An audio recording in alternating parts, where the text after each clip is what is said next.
Black coach swept gym alone. Every night. White lawyer. Watched for months, finally whispered, "I've fallen for your heart, not your job." Avery Brennan discovered the ritual by accident. 3 months ago, she'd started working late at Lockhart & Associates, the prestigious law firm that occupied the 5th floor of the Durham Commerce Building in North Carolina. Her office window overlooked Riverside High School's gymnasium, and every night at exactly 9:47 p.m., the lights would flicker on. That's when he appeared, Kendrick Hayes. She'd learned his name from the gym's exterior sign, home of the Riverside Ravens, head coach Kay Hayes.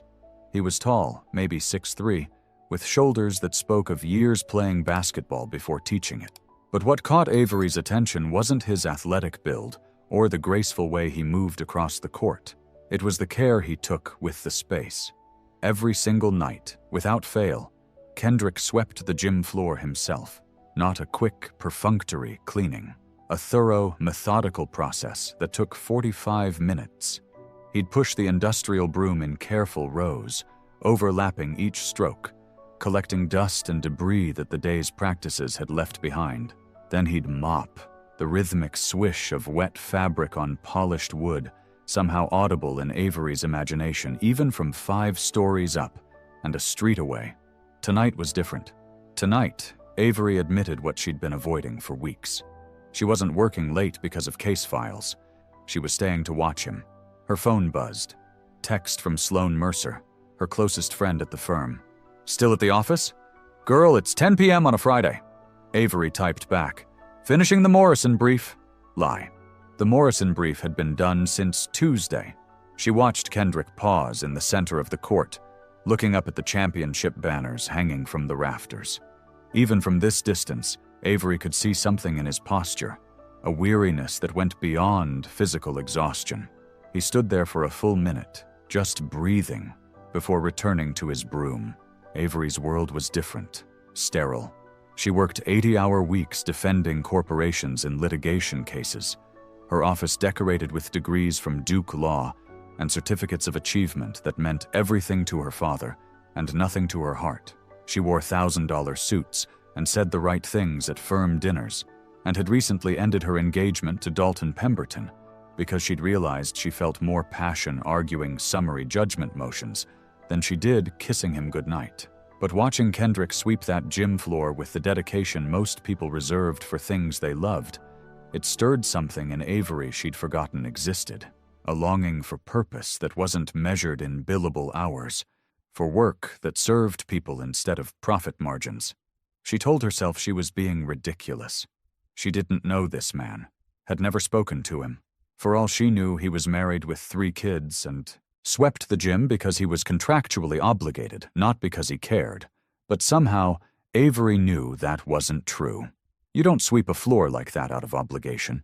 You sweep it like that because the space matters, because the kids who play there matter, because everything you do either builds something up or tears something down, and Kendrick Hayes was a builder. Avery closed her laptop. The Morrison brief could wait. Kendrick was turning off the gym lights now, his nightly ritual complete. She watched him lock the doors, check them twice, then walk to a beat-up Honda Accord that had probably seen better decades. "Who are you?" Avery whispered to the empty office. And more importantly, why couldn't she stop wanting to find out? "Hello, the Shade of Love family. So happy you're here. Before we jump into the next part of the story, tell us, where are you watching from? Drop your country and state in the comments. Also, how's the story been so far? We love reading your thoughts. Yes, every single comment, and it really keeps us motivated. Let's aim for 50 comments on this video. Think we can hit it? Your support means the world, so don't forget to comment, share, and keep the energy flowing. Avery's father, Reed Brennan, had built his career on winning. Senior partner at Brennan & Holt for 30 years before retiring, he'd raised Avery with the understanding that success meant crushing opponents, not understanding them. Their Sunday brunch at the Durham Country Club was a weekly reminder of everything she was supposed to be. "The Kellerman case," Reed said, cutting his steak with surgical precision. "Preston tells me you're taking point. Excellent opportunity. Environmental regulations are strangling American business. You win this, you'll make junior partner before you're 33. Avery pushed her salad around her plate. The Kellerman case involved a manufacturing company accused of dumping chemicals near a predominantly black neighborhood. The evidence was damning. Her job was to make it disappear through procedural motions and strategic delays. What if the plaintiffs have a legitimate case? Avery heard herself ask. Reed's fork paused mid-air. Legitimate is what a judge decides, not what you feel. We represent Kellerman Industries. Their legitimacy is our only concern. Across the dining room, Avery spotted Dalton with his new girlfriend, a blonde associate from a competing firm. He waved awkwardly.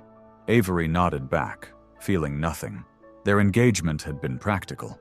Two ambitious lawyers building a power couple brand. Love hadn't been discussed because it hadn't been necessary. You're distracted lately, Reed observed. Preston mentioned you've been working late, but your billable hours are down. That's concerning, Avery. I've been doing research. On what? Good question. What was she researching? The life of a high school basketball coach she'd never met? The question of whether success could be measured in swept floors and clean spaces instead of corner offices and client victories? Her phone showed a saved image she'd screenshotted from Riverside High's website. Kendrick Hayes, arms crossed, surrounded by his team. The caption read, Coach Hayes leads Ravens to third consecutive regional championship. These kids are champions in life first, basketball second, Hayes said. Champions in life first. Avery's phone buzzed. Text from Preston Lockhart. Need you in the office? Kellerman deposition moved to Monday. We need to prep witnesses on how to handle chemical exposure questions. Translation. Teach them how to lie without technically lying. Reed was watching her with those evaluating eyes that had terrorized opposing counsel for 3 decades. You remind me of your mother sometimes. She had this softness that nearly derailed her career. She learned to control it. You will too.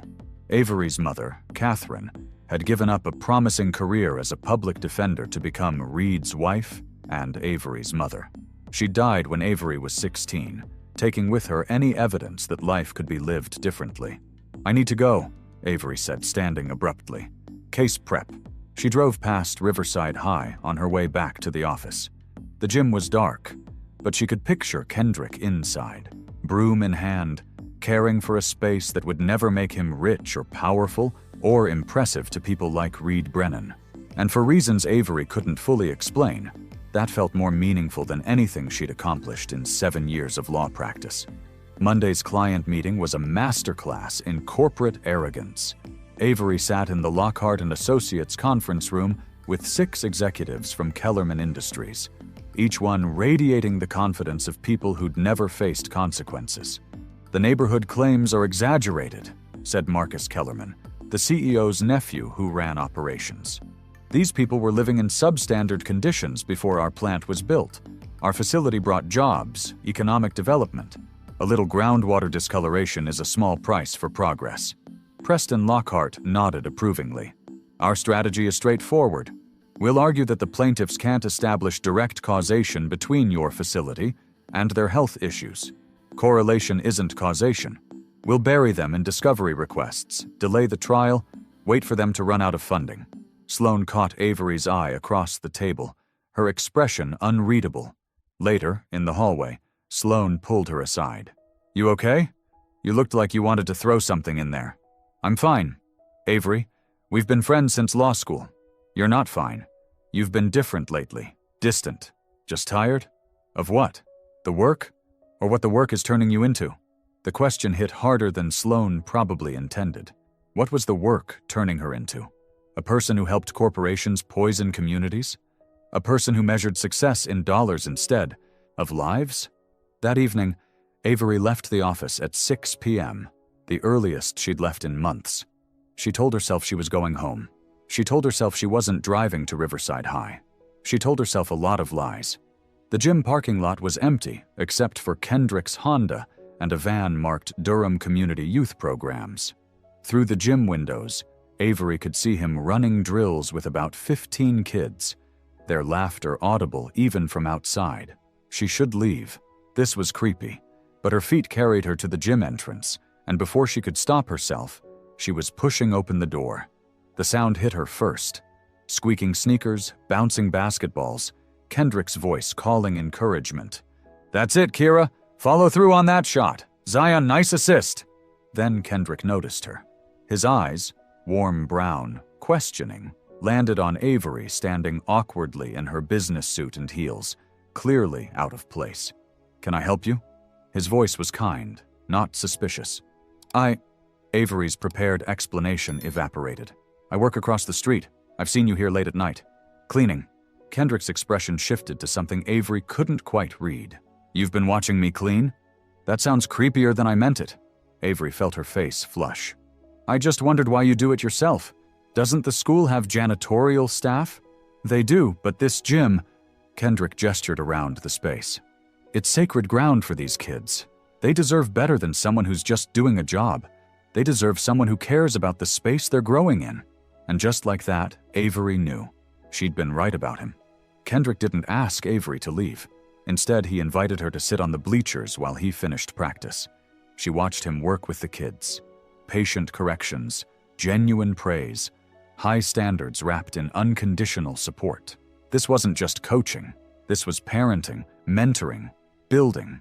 When practice ended and the last kid left, Kendrick grabbed his broom. Avery stood up. "Can I help?" He looked at her expensive suit, her designer heels. "You're not exactly dressed for manual labor. I can take off the jacket." Something flickered in Kendrick's expression. Amusement? Curiosity? He handed her a push broom. "You ever swept a floor before?" "I'll figure it out." They worked in comfortable silence, the rhythm of bristles on hardwood creating a strange meditation. Avery's arms burned after 10 minutes. Kendrick noticed but didn't comment, just adjusted his own pace to match hers. "So why do you really do this?" Avery asked. "The cleaning?" Kendrick paused, leaning on his broom. "My mom cleaned houses for 20 years. 3 jobs, sometimes 4. She'd come home exhausted, but she always said, 'Baby, I don't clean houses for the people who live there. I clean them for myself, because I can't control much in this world, but I can control whether I leave a space better than I found it.'" Avery felt something crack open in her chest. "These kids," Kendrick continued, "they don't have much. Some come from homes where nobody's sweeping anything, literal or metaphorical. But when they walk into this gym, I want them to see that someone cared enough to make it perfect for them, that they're worth the effort." "That's beautiful," Avery whispered. "What do you do? You said you work across the street?" "I'm a lawyer. Corporate defense." "What kind of cases?" Avery hesitated. "Right now, I'm defending a manufacturing company accused of environmental contamination in a low-income neighborhood." Kendrick's expression didn't change, but something in the air shifted. "Let me guess. Mostly black neighborhood?" "Yes. And you're helping the company avoid accountability." "I'm providing legal representation. Everyone deserves a defense. Everyone deserves clean water too." Kendrick's voice wasn't angry, just sad. "You know what's interesting? You watch me clean this gym like it means something, but you spend your days helping people who create messes they never have to clean up." The words hit like a physical blow. Avery wanted to defend herself, to explain the complexity of legal ethics, to argue that the system required zealous advocacy regardless of personal feelings. Instead, she said, "You're right." Kendrick looked surprised. "I am? I've been feeling it for months, maybe years. This disconnect between who I am and who I'm pretending to be. Then I saw you through my office window, sweeping this floor like it mattered, and I realized I'd forgotten how to do anything that actually mattered." They stood in the center of the gym, brooms in hand, a lawyer and a coach separated by every social marker that defined American life: education, wealth, race, profession, everything except the one thing that was starting to matter: the question of what it meant to live with integrity. "I don't even know your name," Kendrick said softly. "Avery. Avery Brennan. Avery." He tested the name. "You want to keep helping me sweep?" "Yes." "Why?" "Because for the first time in 7 years, I feel like I'm doing something real." Kendrick smiled then, and it transformed his entire face.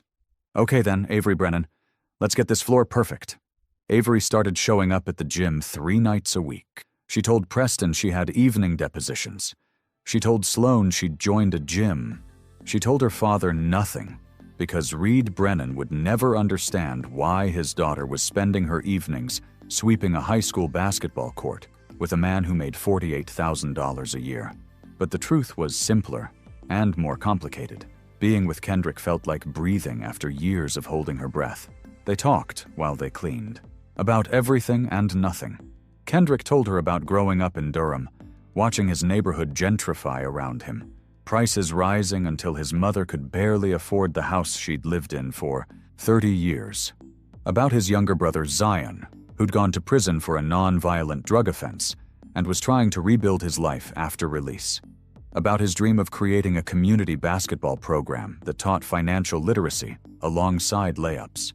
Avery told him about Duke Law, about the pressure to be perfect, about her mother's death and her father's expectations, about feeling like a fraud in expensive suits, defending people she didn't believe in for causes she couldn't support. "So why do you do it?" Kendrick asked one night, both of them sitting on the gym floor after finishing the cleaning. "Because I don't know how to do anything else. I'm 31 years old, and I've spent my entire adult life becoming someone my father could be proud of. If I stop now, who am I?"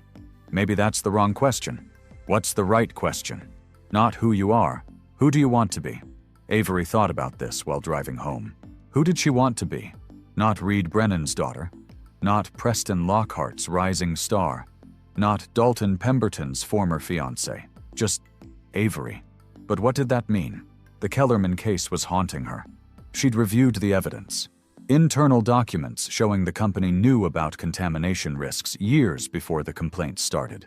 Emails discussing whether it was cheaper to pay potential fines than install proper safety measures.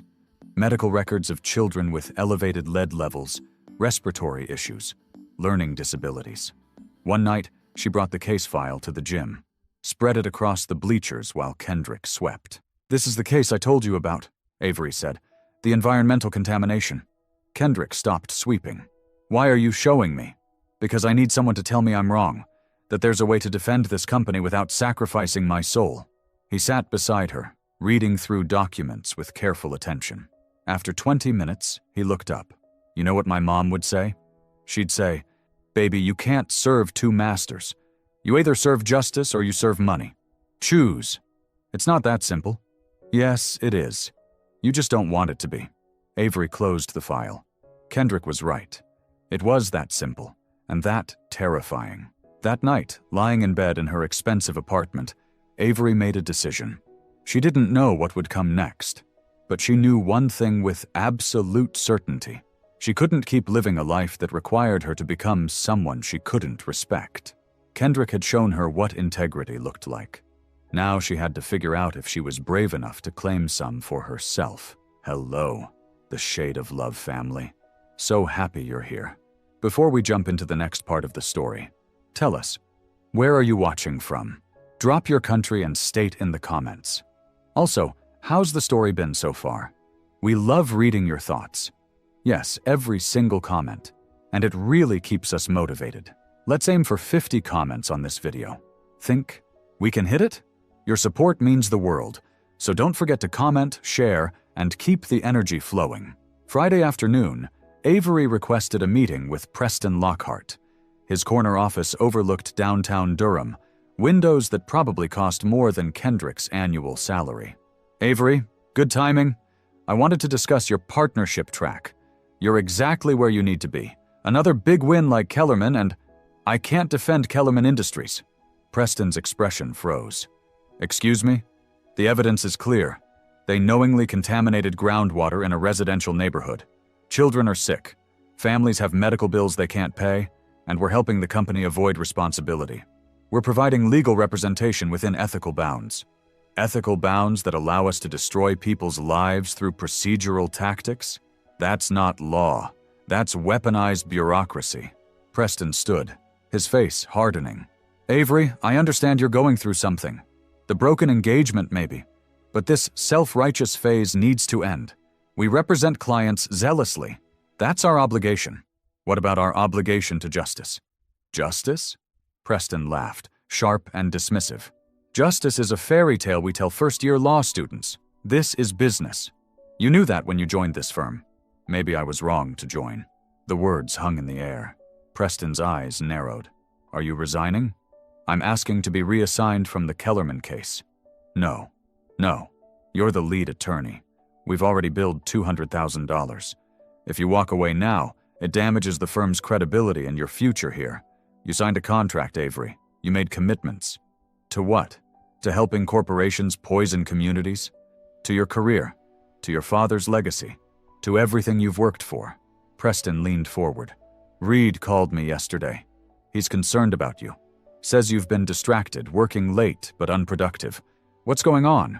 Are you having some kind of breakdown? Avery thought about Kendrick sweeping that gym floor with more care than most people gave to things they claimed to love. About his mother cleaning houses with dignity. About choosing who you want to be instead of who you're supposed to be. I'm having a wake-up, she said quietly. That evening, Avery went to the gym earlier than usual. Kendrick was running practice, but when he saw her face, he called a water break and walked over. What happened?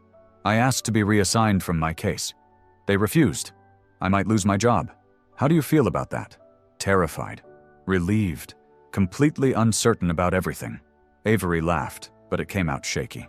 I've spent my entire life building toward partnership at a prestigious firm, and I just threw it away for… what? Principle? Integrity? Things that don't pay student loans or impress my father? Kendrick took her hand. The touch was electric, unexpected. You threw it away for yourself, for the person you actually are, instead of the person you were performing.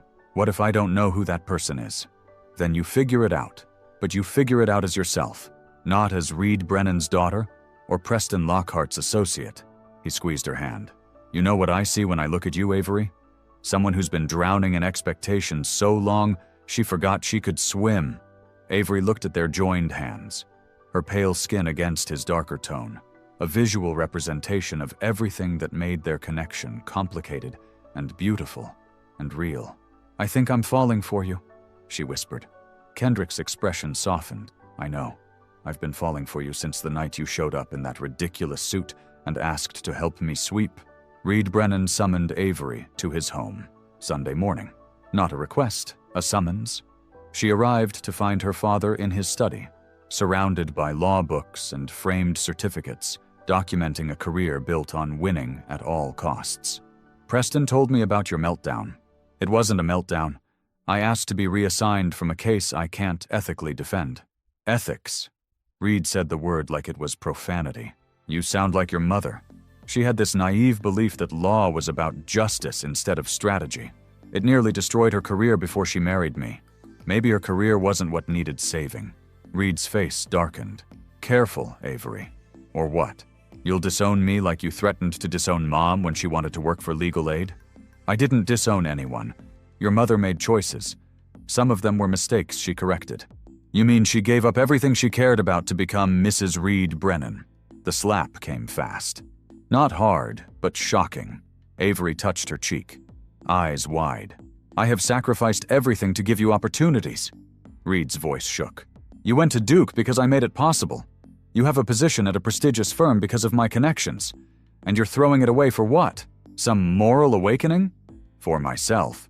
Yourself? Reed laughed bitterly. You don't even know who that is. You're 31 years old, and you've never had an original thought that wasn't planted by some liberal professor or desperate need to rebel against me. Avery stood. I met someone. What? I met someone who showed me what it looks like to live with integrity. Who cares more about doing right than being right? Who sweeps a high school gym every night because he believes the kids deserve a clean space? Reed's expression transformed from anger to something worse. Disgust. You're throwing away your career for a janitor? He's a coach, and a better man than anyone I've met in your world. My world? This is your world, Avery. You were born into it, educated for it, groomed to succeed in it. And you want to abandon it for what? Minimum wage and manual labor? For honesty. For work that actually helps people instead of harming them. Get out. Reed's voice was cold. Get out of my house, and don't come back until you've remembered who you are and what you owe to the family name. Avery drove to Riverside High with tears streaming down her face. The gym was empty, but she had a key now. Kendrick had given it to her 2 weeks ago, a gesture of trust that meant more than any partnership offer. She sat in the center of the court, surrounded by silence, and let herself cry. For her mother, who'd given up her dreams. For herself, who'd almost done the same. For the relationship with her father that was probably irreparable. Her phone buzzed. Text from Sloan. Preston's calling for a disciplinary hearing. Monday 9 a.m. I'm sorry, Avery. Another text. This one from an unknown number. This is Tasha Monroe from Durham Community Youth Programs. Coach Hayes said you might be interested in volunteer legal work helping families navigate housing discrimination cases. No pressure, but we could use someone with your skills. And your heart. Avery stared at both messages. One represented everything she'd built. The other represented everything she could become. The gym doors opened. Kendrick walked in, no surprise on his face when he saw her crying on the court. Your father? He asked simply. How did you know? I've seen that look before. On my brother's face when he told our family he'd been arrested. On my mom's face when the bank threatened foreclosure. It's the look people get when they've lost something they thought mattered, and haven't yet realized they've gained something better. He sat beside her, not touching, just present. What if I'm making a huge mistake? Avery whispered. Then you'll make it honestly, and that's still better than succeeding at becoming someone you hate. The disciplinary hearing was scheduled for Monday at 9 a.m. Avery arrived at 8:30, dressed in her usual armor, dark suit, conservative heels, hair pulled back in a severe bun. But something had shifted. She wasn't performing anymore. Preston sat at the head of the conference table, flanked by two senior partners. Sloan sat off to the side, her face carefully neutral. Ms. Brennan, this hearing concerns your refusal to continue working on the Kellerman Industries case. Your contract obligates you to accept assignments as directed. Your refusal constitutes a breach. Do you have anything to say? Avery pulled out a folder. I do. I've compiled evidence showing that Kellerman Industries has knowingly violated environmental protection standards for 7 years. Internal emails indicate deliberate concealment of contamination data. Medical records show statistically significant health impacts on residents, particularly children under 10. We're not defending a client against false accusations. We're helping them escape consequences for actions that have caused measurable harm. That's not your determination to make, Preston interrupted. A court decides guilt or innocence. A court can't decide anything if we bury the plaintiffs in procedural delays until they run out of money, which is exactly our strategy. Avery opened her laptop. I've also documented billing irregularities. We've charged Kellerman for research hours that were never performed, inflated hourly rates, and billed multiple attorneys for single tasks. We're not just ethically questionable. We're potentially committing fraud. The room went silent. Are you threatening this firm? One senior partner asked quietly. I'm explaining why I can't continue working here. I came to law school believing in justice. I've spent 7 years convincing myself that zealous advocacy was the same thing as integrity. It's not, and I won't do it anymore. So you're resigning? Preston's voice was steel. Yes, effective immediately. Your contract has a non-compete clause. You can't practice law in North Carolina for 2 years if you resign. Avery smiled. Then I guess I won't practice law, at least not corporate defense. She stood, collected her things, and walked toward the door. Sloan followed her into the hallway. Avery, wait. That was career suicide. I know. What are you going to do? I have no idea. But whatever it is, it'll be honest work. That evening, Avery went to the gym. Kendrick was already there, sweeping. He looked up when she entered, reading everything in her expression. You quit. I quit. How do you feel? Unemployed. Possibly unemployable. Definitely crazy. Avery laughed. But also lighter. Like I've been carrying something heavy for so long I forgot what it felt like to stand up straight. Kendrick set down his broom and walked over to her. I need to tell you something. I've been holding back because I didn't want to complicate your decisions. But you need to know. What? I'm in love with you, Avery Brennan. Not the lawyer. Not Reed Brennan's daughter. You. The woman who shows up here 3 nights a week to sweep a floor she doesn't have to sweep. The woman who's brave enough to blow up her entire life because she can't stand lying anymore. That woman. I'm completely in love with her. Avery felt tears stream down her face. I'm in love with you too, which is terrifying because we barely know each other, and we're from completely different worlds, and I have no job and no plan, and... Kendrick kissed her, soft and certain and real. Then we'll figure it out together. he said against her lips. One swept floor at a time. The Durham Herald published Avery's story 3 days later. Not because she sought publicity, but because a journalist named Marcus Webb had been investigating Kellerman Industries for months and contacted her after hearing about her resignation. The headline read, "Local attorney quits prestigious firm, exposes environmental cover-up." Avery's phone exploded. Calls from her father. She didn't answer.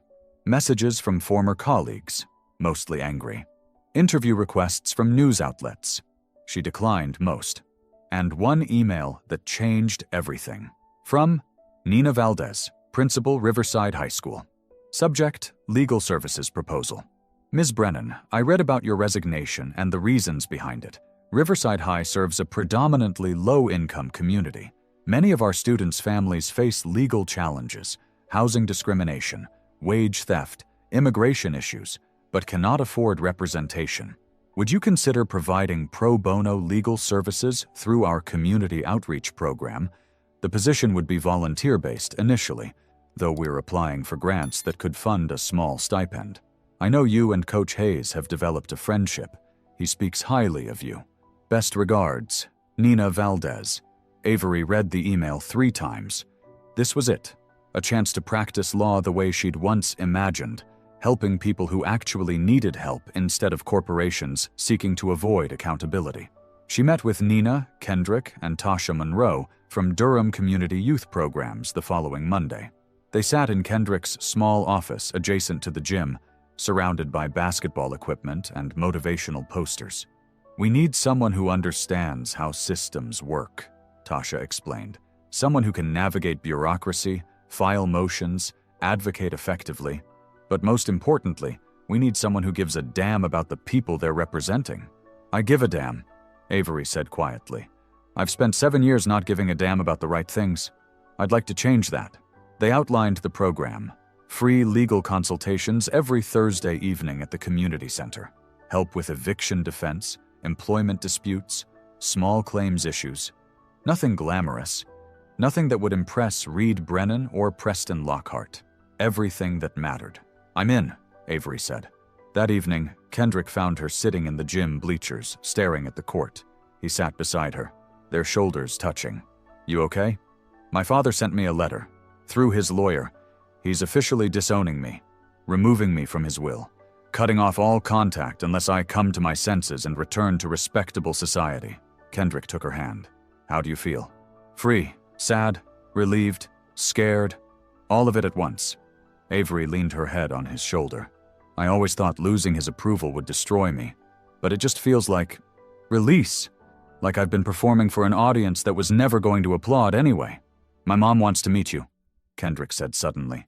Avery lifted her head. Really? I told her about you. About everything. She said any woman brave enough to walk away from millions for principle deserves a home-cooked meal. He smiled. Fair warning. She's going to interrogate you. And probably cry. She cries at commercials, so this is definitely going to trigger the waterworks. When? Sunday dinner, if you're ready. Avery thought about Reed Brennan's country club brunches, where every conversation was performance, and every relationship transactional. Then she thought about sitting at a table with people who swept floors and cleaned houses and coached kids, and believed that how you treated people mattered more than how much money you made. I'm ready. But Sunday brought complications. Avery's phone rang at 7 a.m. Sloan, her voice urgent. Avery, Preston filed a lawsuit. Breach of contract.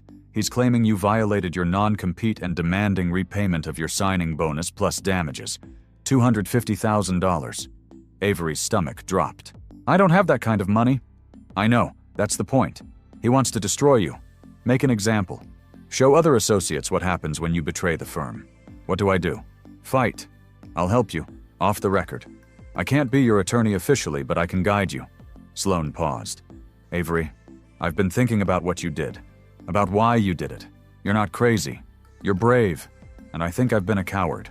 That afternoon, Avery sat with Kendrick in his mother's living room, explaining the lawsuit. Loretta Hayes listened with the calm attention of someone who'd faced worse. How much you got saved? Loretta asked practically. About $70,000 after I paid off some student loans. And they want $250,000? Yes, ma'am. Loretta nodded slowly. You know what my mama used to say? Baby, money ain't everything, but everything costs money. So we got to figure out how to fight this without destroying your future. Kendrick's brother Zion spoke up from the doorway. I know some people. Legal aid attorneys who specialize in employment law. They might take this pro bono if it's about corporate intimidation. Why would they help me? Avery asked. Because you quit defending the people who usually win and started defending the people who usually lose. That's the kind of thing that gets attention in legal aid circles. Over Loretta's fried chicken and collard greens, they built a strategy. Avery would countersue for wrongful termination, arguing that she'd been constructively dismissed for refusing to participate in unethical practices. It was risky. It would expose her to more scrutiny, but it was honest. You sure about this? Kendrick asked later, as they washed dishes together in his mother's kitchen. No, but I'm sure about us. And I'm sure that I can't go back to being who I was. Avery scrubbed a plate with more force than necessary. Your mom is amazing, by the way. She likes you. Said you've got good bones, which is her highest compliment. What does that mean? Means you're built right underneath all the surface stuff. Means when life tests you, you don't break. You bend and bounce back stronger. Avery thought about this. About sweeping gym floors and walking away from corner offices and sitting at dinner tables where love was expressed through fried chicken and honest conversation instead of wine, pairings, and strategic networking. Kendrick? Yeah? Thank you. For seeing me when I couldn't see myself. He kissed her temple. Thank you for being worth seeing. The first Thursday legal clinic was chaos. 23 families showed up at the Durham Community Center, each one carrying folders of documents and stories of systems that had failed them. Avery worked from 6 p.m. until midnight, taking notes, filing preliminary motions, making phone calls to overwhelmed public defenders. A woman named Maria Torres was facing eviction because her landlord refused to fix a broken heating system, then claimed she'd violated lease terms by withholding rent. A man named Robert Jenkins had been fired after reporting safety violations at his construction site. A teenager named Ashley Simmons needed help emancipating from an abusive home situation. Real people, real problems, real consequences. Kendrick brought her coffee at 10 p.m. You need to eat. After I finish this motion. Avery. He gently took the laptop. You can't save everyone tonight, but they've been waiting so long for someone to help them. Someone who actually cares. And you will help them. But you can't help anyone if you burn out. He pulled her to her feet. Come on, we're taking a break. They walked to the gym, now dark and empty. Kendrick turned on just enough lights to see the court. He grabbed a basketball from the equipment room and started shooting. I didn't know you still played, Avery said. Every night after cleaning. It's how I think. He passed her the ball. Your turn. I don't play basketball. Then you don't shoot baskets. You just throw the ball and see what happens. Avery threw. It hit the backboard and bounced away. She retrieved it, tried again. Missed. Again. Missed. On the 7th attempt, the ball caught the rim, circled, and fell through. I made it! Kendrick laughed at her excitement. You made it, see? Sometimes you just have to keep trying until something works. They sat on the court, passing the ball back and forth. The lawsuit hearing is next week, Avery said. Preston's lawyers are aggressive. They're going to make me look like an ungrateful employee who violated her contract out of spite. What's the truth? The truth is I violated my contract because staying would have violated something more important. Then tell that truth. In court, under oath, to a judge. Tell the story of who you were and who you chose to become. Avery rolled the basketball between her hands. I'm scared. Good. Fear means you care about the outcome. Indifference is the real danger. When did you get so wise? I've always been wise. You just weren't paying attention. He took the ball from her, set it aside, and pulled her close. Avery, regardless of what happens with the lawsuit, regardless of money or careers or any of it, I need you to know something. What? I've fallen for your heart, not your job, not your degree or your connections or your last name. Just you. The woman who shows up here every week to help people she doesn't know. The woman who's brave enough to rebuild her entire life from scratch because she couldn't stand lying anymore. That's who I love. Avery's eyes filled with tears. Say that again. I love you. I love you too. So much it terrifies me. Good. The best things should be a little terrifying. Otherwise, how do you know they matter? They kissed in the center of the gym, surrounded by the space Kendrick had cleaned every night for 5 years. The space that had brought them together. The space that represented everything they both believed. That care matters, that attention matters, that how you treat the places and people around you reveals who you really are. Avery's phone buzzed. Text from Sloan. I'm resigning from the firm tomorrow, going to work with you, if you'll have me. Another text from an unknown number. This is Judge Patricia Morrison. I presided over a case you handled 3 years ago. Read about your resignation in the Herald.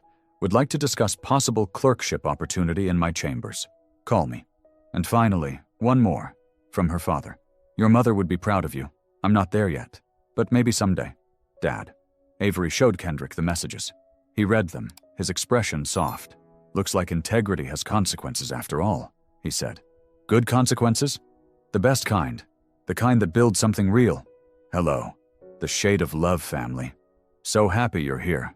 Before we jump into the next part of the story, tell us, where are you watching from? Drop your country and state in the comments. Also, how's the story been so far? We love reading your thoughts. Yes, every single comment. And it really keeps us motivated. Let's aim for 50 comments on this video. Think we can hit it? Your support means the world, so don't forget to comment, share, and keep the energy flowing. The courtroom was packed. Avery sat at the defendant's table with a legal aid attorney named Marcus Webb, who'd taken her case after reading about her resignation. Preston sat across the aisle with 3 attorneys from Durham's most expensive firm, their suits probably costing more than Marcus made in a month. Kendrick sat in the front row of the gallery, his mother beside him. Sloan was there too, having officially resigned from Lockhart & Associates that morning. Even Nina Valdez and Tasha Monroe had come, along with several families from the Thursday legal clinic. Judge Patricia Morrison, the same judge who'd sent Avery that text, presided. She was known for no-nonsense rulings and zero tolerance for legal theatrics. Preston's attorney presented their case. Avery had signed a contract, accepted substantial compensation, including a $40,000 signing bonus, then willfully breached her agreement by refusing assignments and ultimately resigning. They wanted full repayment plus damages for reputational harm to the firm. Then it was Avery's turn. Marcus called her to the stand. Ms. Brennan, why did you resign from Lockhart & Associates? Avery looked at Kendrick. He nodded slightly, his expression steady and supportive. I resigned because I could no longer participate in legal strategies I believed were unethical. Specifically, I was assigned to defend Kellerman Industries against environmental contamination claims. The evidence showed deliberate wrongdoing. My job was to use procedural delays and aggressive discovery tactics to exhaust the plaintiff's resources before the case could reach trial. I realized I was helping corporations avoid accountability for actions that hurt real people, particularly vulnerable communities. I couldn't do it anymore. Did you express these concerns to your supervisors? Yes. I requested reassignment. I was told that refusing the case would end my career at the firm. So you were essentially terminated for ethical objections? Objection, Preston's attorney interrupted. The witness resigned voluntarily. Judge Morrison leaned forward. I'll allow the question. Ms. Brennan, I was given a choice. Violate my conscience or leave. That's not really a choice. It's coercion. Preston's attorney cross-examined aggressively, trying to paint Avery as unstable, bitter about her broken engagement, seeking attention through dramatic gestures. But Avery remained calm, answering each question honestly. Finally, Judge Morrison called for closing arguments. Marcus stood. Your Honor, this case is about whether law firms can compel attorneys to participate in unethical conduct through economic intimidation. Ms. Brennan acted with integrity. Punishing her for that sends a message that conscience has no place in legal practice.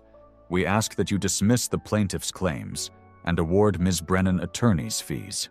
Preston's attorney argued for the sanctity of contracts and professional obligations. Judge Morrison didn't take long to decide. I find for the defendant, Ms. Brennan's resignation was constructive dismissal based on ethical objections that any reasonable attorney would share. The plaintiff's claims are dismissed. Furthermore, Lockhart and Associates will pay Ms. Brennan's attorney's fees and a settlement of $50,000 for reputational damages. This court will not be used to intimidate attorneys who choose ethics over profit. The courtroom erupted.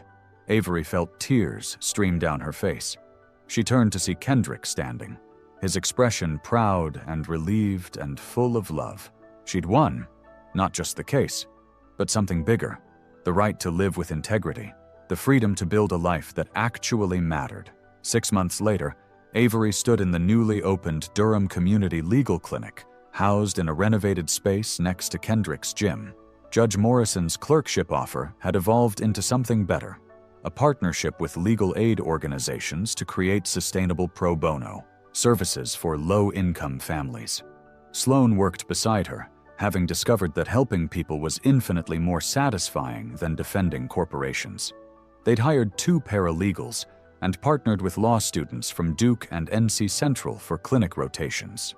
The settlement money from Lockhart and Associates had funded the first year of operations. Maria Torres was still in her apartment. Avery had won her housing discrimination case. Robert Jenkins got his job back, plus back pay. Ashley Simmons was safely emancipated and thriving in foster care with a family that actually loved her. Real wins, small wins, wins that mattered. Kendrick walked over during the clinic's grand opening, bringing his mother and Zion. Loretta hugged Avery like family, which, increasingly, she was. "You did good, baby," Loretta said, looking around the clinic. "Real good." "I had a good teacher," Avery replied, smiling at Kendrick. "Someone who showed me that caring about your work means caring about the people it affects." That evening, after everyone left, Avery and Kendrick walked to the gym. He grabbed his broom, the same ritual he'd maintained for 5 years. But now Avery grabbed hers too. They swept in comfortable silence, the rhythm familiar and meditative. When they finished, Kendrick pulled something from his pocket, a small velvet box. Avery's breath caught. "I know we've only known each other 8 months, Kendrick said, opening the box to reveal a simple gold band. "I know your father will probably never forgive me for this. I know we're from different worlds with different histories and different challenges ahead, Kendrick. But I also know that I've never met anyone braver than you. Anyone more willing to sacrifice everything for what's right. Anyone who makes me want to be better just by existing." He knelt on the gym floor, the floor they'd swept together dozens of times. "Avery Brennan, will you marry me?" Avery pulled him to his feet. "Yes, yes, absolutely yes." He slid the ring onto her finger. It was perfect, simple, real. "It's not a diamond," he said apologetically. "I can't afford—" "It's perfect. You're perfect. This is perfect." They kissed in the center of the gym, and Avery thought about how far she'd traveled, from corner offices to community clinics, from defending corporations to defending people, from performing for her father's approval to building a life that made her proud. She'd lost millions in inheritance, lost her family name, lost the career she'd spent 7 years building, and she'd gained everything that actually mattered. A year later, they married in the gym, surrounded by kids from Kendrick's basketball program, families from Avery's legal clinic, Loretta's home cooking, and more love than any country club wedding could ever contain. Reed Brennan didn't attend, but he sent a card. "Your mother would have loved him. I'm starting to understand why." It was enough. Not forgiveness, exactly, but acknowledgement. A beginning. Avery looked at Kendrick during their first dance, swaying on the gym floor they'd swept together so many times, and realized something profound. She'd been searching her entire life for purpose, for meaning, for work that mattered, and love that was real. She'd found it not in boardrooms or courtrooms or places that promised prestige. She'd found it in a high school gym, with a man who swept floors like they mattered, because everything you do either builds people up or tears them down. And Avery had finally chosen to build. "What are you thinking?" Kendrick whispered against her hair. "That I love you, that I love this life we're building, that I'm exactly where I'm supposed to be. Sweeping gym floors and defending eviction cases? Doing work that matters with a man who taught me what integrity looks like." She pulled back to look at him. "You know what you told me that first night? About your mother saying she couldn't control much in the world, but she could control whether she left spaces better than she found them? Yeah? That's what we're doing. We're leaving spaces better. The gym, the clinic, people's lives, each other. Avery smiled through happy tears. We're sweeping away all the things that don't matter and polishing what does until it shines. Kendrick kissed her forehead. You've gotten poetic since you stopped working 80-hour weeks. I've gotten honest. There's a difference. They danced until the music stopped, surrounded by people who measured success not in dollars, but in dignity, not in prestige, but in purpose, not in winning, but in caring enough to show up every single day and do the work that makes communities stronger and people more free. Avery had watched Kendrick sweep that gym for months, falling in love not with what he did, but with why he did it, with the care he brought to every task, with the belief that how you treat the world reveals who you really are. Now she swept beside him, partner, wife, friend, builder of better spaces and better futures. And every time she pushed that broom across polished wood, Avery remembered. She hadn't fallen for his job.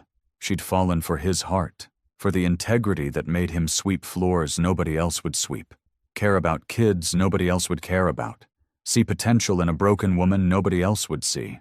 He'd given her permission to become herself, and she'd given him a partner worthy of the man he'd always been. Together, they swept. Together, they built. Together, they proved that love isn't about matching bank accounts or social status or any of the things the world says matters. Love is about seeing someone clearly and choosing them anyway, choosing them especially, choosing them always. And in that gym in Durham, North Carolina, surrounded by basketball nets and championship banners and floors swept clean by love and labor, Avery Brennan finally understood what it meant to be home.